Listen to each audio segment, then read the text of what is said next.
Bienvenue à toi qui m'écoutes. Si tu es là, c'est peut-être parce que quelque chose dans ton parcours autour de la grossesse, de la naissance, du deuil périnatal ou même de l'allaitement t'a marqué, peut-être même très profondément.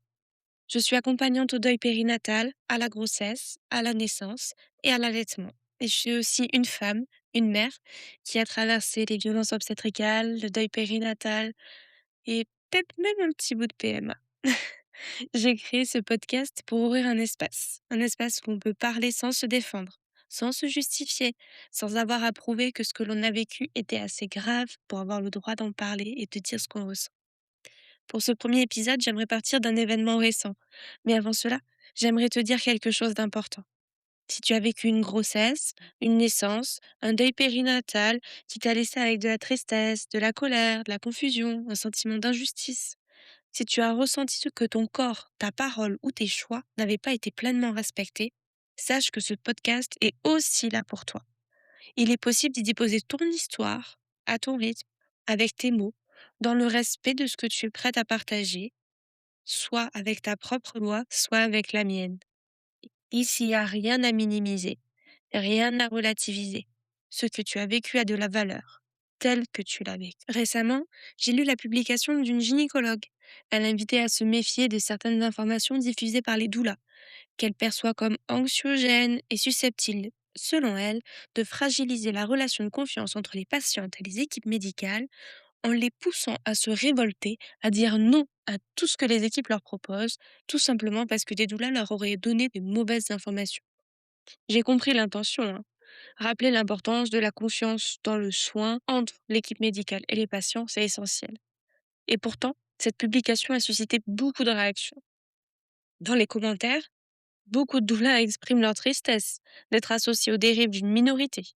Il y a des femmes qui ont des positions très extrémistes, mais la majorité des doulas ont des positions beaucoup plus neutres qui ne visent pas à décrédibiliser les soignants, mais simplement à plus informer les femmes.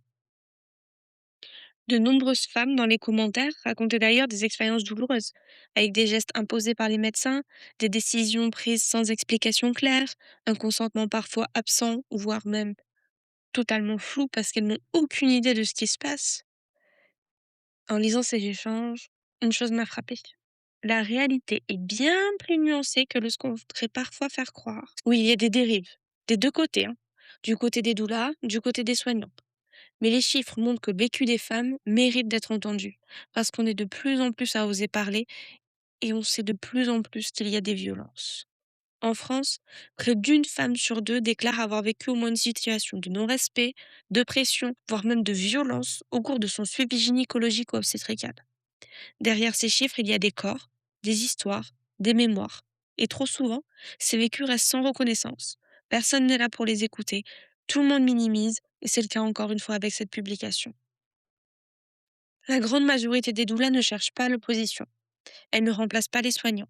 Elles ne posent pas de diagnostic. Elles ne prescrivent pas de médicaments. Elles accompagnent. Elles expliquent. Elles traduisent des informations parfois complexes données par les médecins. Elles soutiennent les femmes et les couples pour qu'ils puissent faire des choix éclairés. Leur présence n'est pas là pour fragiliser le soin. Au contraire, elle est là pour l'humaniser. Le cœur du problème n'est pas un affrontement entre différentes professions. C'est un système sous tension, dans lequel les soignants travaillent souvent avec trop peu de moyens et dans lequel les femmes peuvent se sentir dépossédées de leur expérience, de leur corps, de leur maternité. Dans ce système, chacun fait souvent du mieux qu'il peut. Et pourtant, des blessures se créent, des deux côtés.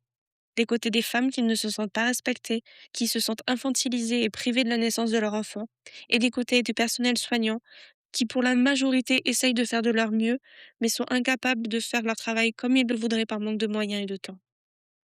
Si l'on souhaite réellement avancer, plusieurs chemins sont possibles. Structurer et reconnaître le métier de doula d'abord. Comme ça, plus de dérives, puisqu'on aurait des vraies études, un vrai métier. Toutes les doulas réclament un vrai cadre légal. On voudrait que tout soit plus clair pour que chacun sache quel est le rôle de la doula, comment on peut aider, comment on peut travailler en équipe. Ça serait aussi essentiel de favoriser le dialogue avec les équipes médicales. Et quand on parle de dialogue, on parle de vrai dialogue. Pas juste écouter bêtement ce que nous dit un médecin sans ne rien comprendre et ne poser aucune question parce que nous n'avons aucune confiance en eux. On parle de dialogue dans les 2 sens. On peut échanger, parler, expliquer, poser des questions autant que l'on veut sans être jugé. Parce qu'ils ne soignent pas juste un corps, ils ont une femme en face d'eux avec des émotions, des sentiments, des sensations.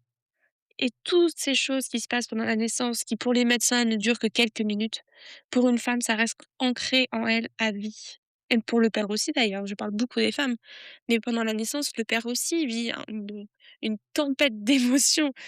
Il se passe plein de choses sur lesquelles il n'a aucun contrôle. Il voit sa femme souffrir, il ne comprend pas ce qui se passe avec les médecins, il voit ses choix pas forcément respectés. C'est pas une position facile pour les papas non plus, hein. Et surtout, on voudrait un système médical qui adapte les protocoles pour qu'ils puissent respecter la physiologie autant que la sécurité.